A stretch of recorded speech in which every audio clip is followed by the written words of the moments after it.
Hey everybody, welcome back to Life with the Hamptons. We are going to start working a little bit today on the little camper that you see in the background.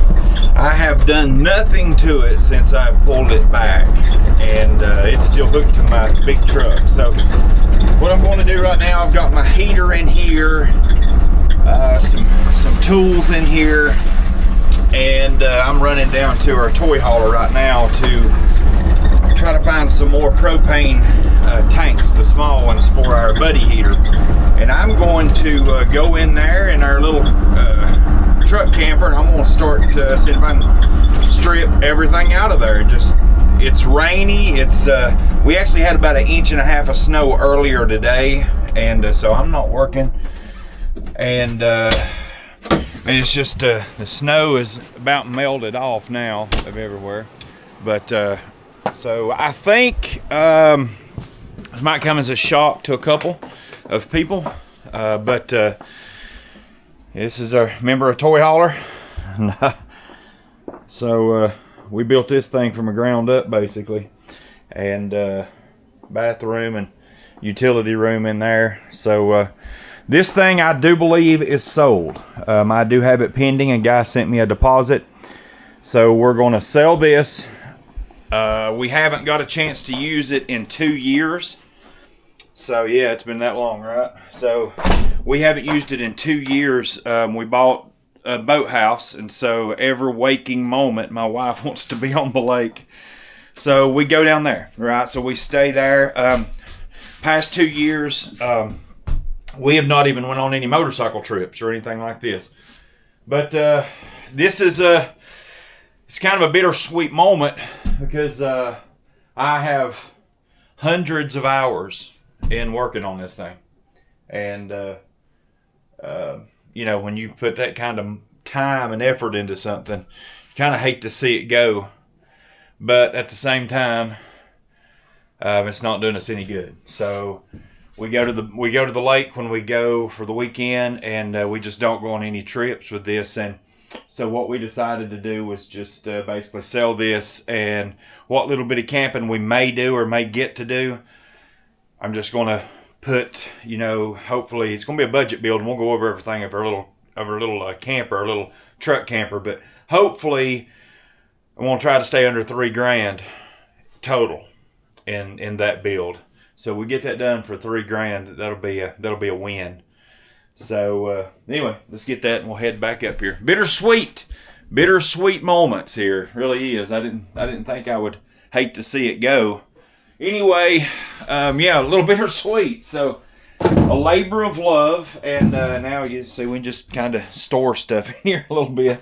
But anyway, thus is life. So on with our next build. All right, guys, let's get in here and get our tools. Oh Lord, I'm on emergency brake handle. Oh Lord, this is probably every bit of 75 to 80 pounds worth of stuff. So let's sit it right here in the corner. Let's get Mr. Heater. All right, and get him going. Alrighty. So we'll just hold it down light it the old manual way. I think all we're going to have in this build, we're going to try to keep it simple. Not going to try to, I am going to keep it simple. Yet, it's going to be cool enough to where you're not going to mind, like if you're out camping and you've got a day like today and you got rain and just nasty. You're going to be fine with sitting in here all day watching TV or movie or whatever. So we've got, what I've got to do, now this is going to be, I'll tear this out, but I want to go over a few things, what we're going to do to this camper first. I believe we're about 95% sure on the layout that we're going to do. So our layout is going to be when we walk in the door, the main door back here, we walk in over here, and this is an old ice box. It's not even a refrigerator. It's pretty cool. But we will have, coming from the wall out to here, we will have cabinets will come up to the window height. Back here to the left, all of this, when you first walk in, there will be a refrigerator will be sitting on top of the cabinet. And then we will have the refrigerator here, and then above that we will have a microwave. Below this we're going to have, I'll probably cut the bottom here, the tunnel hole, I'll cut that out and come on out to the door, extend this on out to the door like here. And underneath that we'll have like our propane. So we'll have our propane tank, but it'll be on the outside. You'll gain access to that on the outside. And that'll actually be sitting on the tailgate of our truck, the way that'll work.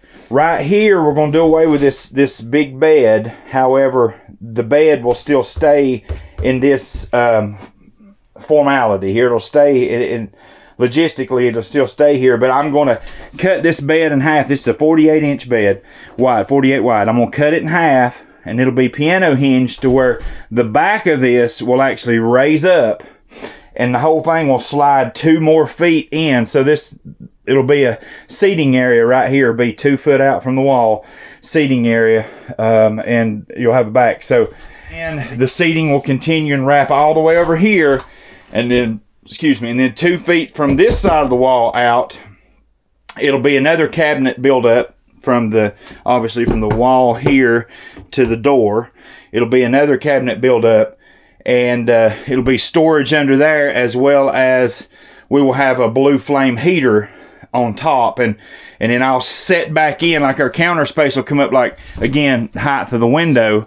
This right here, guys, I informed you wrong on on my little shorts and the first original video that I took.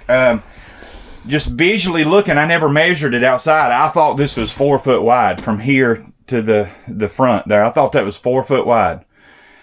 And I know that it's 5'10". After I measured it, I thought it was 6 foot, but it's 5'10" from here to the other side. You've got 5 foot 10 inches of sleeping. So I'm 6 foot tall. So yes, my head does hit, but I never sleep stretched out like that anyway. I always kind of sleep in a semi-fetal position or something, like I'm crying for help or something. But like what I'm going to do, even though this is 3 foot wide, what I'm going to do is right here, I will be making basically an extension. So that'll be a way that we're going to be able to sleep up there, yet extend it on out where we can basically get it'll be a queen size bed, but it'll be short. We can get up to a 60-inch wide bed there before we come out to here. It's a lot of work. So we're just going to go ahead and get to tearing all this stuff down. And it's been used, obviously, as an old hunting camper. And it's just pretty neat. I grew up in stuff like this. My daddy had old campers all his life. And I remember, without just running my mouth too much, I remember Daddy's probably built 3 or 4 of these campers, buy them, and they'll be rotted down. People give them to him that they're going to just destroy or going to throw away, and he'll completely rebuild the whole thing. I remember coming home from school multiple times. I'd come home from school and he'd have a camper, the metal sides off of it, the whole front half gone, and him in there rebuilding the whole entire thing inside and out. So I guess I come by it honest doing stuff like this, but I just look at it and I guess I see the potential. My wife don't. So hopefully we're going to end up with a really nice vintage little slide-in truck camper. So just looking forward to this, but we're going to go ahead and dive into it and see what we come up with. Dad joke. What kind of doctor was Dr. Pepper? A physician. Well, guess what, gang? It don't take much to heat this. Now, it is 34 degrees outside. Does not take much to heat this little fella, because now coat is coming off and our little buddy heater is just on low.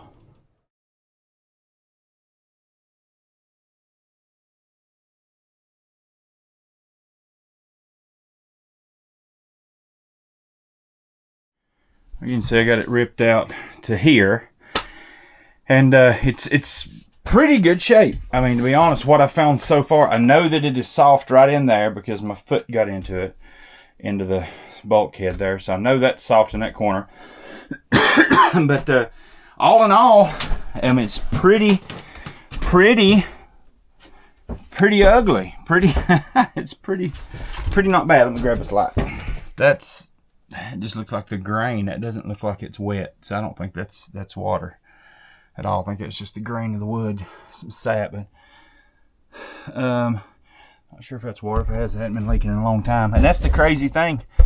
All right, guys, see the stuff we got tore out here, and it's raining and nasty. I've been working on this all day, so I'll just take you in. We'll check out what she looks like. So here we go. There we go. So you can see here, we've got everything kind of stripped out. I'm leaving the ceiling paneling up just because if I don't, I had to tear this out just to see how bad my corners were up front. But if you don't, it's only held up by those bands, so it'll be sagging down. So we're just gonna leave this up until the day that we're going to put the ceiling in. Then I'll take this down and fool with it then, but I just don't want this sagging out. But you can see here the rot that we found, really not that bad. Honestly, it's really not that bad. So I've replaced much worse. So honestly, for a 61 model camper, this is not bad. But what I have found out, kind of a bummer, I never really measured the height here, right? So we have 24 inches from here up to the ceiling. That's all we got. I'm a thicker kind of guy, and so I'm probably 28 inches wide in my shoulders. So this is 24 inches from the bottom to the top, and that's without a 4 or 6 inch mattress. So 6-inch mattress is gonna put me 18 inches wide, and I would not fit. So my little wifey would, but I would not. So what we're gonna have to do is ixnay on those plans that I had spent drawing up and all that stuff. So anywho, we got some more rot right here. Nothing major, but all in all, seal plate looks really good. Honestly, it looks really good. There's no leaks overhead. So it just I'm very surprised. Got a little bit of rot right there, but again, nothing major. Everything it's all solid. That corner is actually solid, but right here in this corner, you can see it's taking on some water and leaking, which is no big deal to replace that. So what I am going to do is I'm going to take the support bar right here, and I'm going to pull that out, and I'll redo that whole thing. So I'll actually put a pressure treated 2x4, and I will tie it all the way into this stud here. I'll tie it in, then I'll brace it with another stud coming down and coming in on top of it. Of course, I'll screw that really good together here. But again, then I will cut this brace here and this brace to where my 2x4 pressure treated 2x4 will go in that. And again, that's just going to give it tons more support from never doing that. And then of course it'll run throughout all the way up to the end, and we can fix all of those, and we can fix that front right there. But all of these braces they're really good shape. You can see just the bottom of that where it rotted out. Anyway, not bad. So back to the drawing board, and what I'll have to figure out is some type of way to bring the bed out, and we will sleep, I guess they call it east to west, or my wife said she really wanted to do, since that plan was gone, she really wanted to possibly do the north and south thing. So somehow make a bed that folds out this way, and at nighttime, so all you have to do is scoot off the edge of the bed, and we can have the porta potty right here at the bottom of the bed. So she likes that idea, with a full counter space 8 foot long all the way throughout. So she likes that idea better. I'm gonna wrap this thing up, and you can see what we've got done and the progress that has been made thus far. So not tons of progress, but progress nevertheless. So anyway, we kind of got, and we can see what we got now, what we're working with. So the next step is rebuilding the front of that, rebuild everything there, and go from there, right? So just if you can see me. I don't know if you can see me or not. But anyway, like, share, and subscribe, guys. We're out here working. I'm taking time to video this, and I hope that you're getting some enjoyment out of my sweat and tears, my sweat equity, as they say. So anyway, God bless you guys.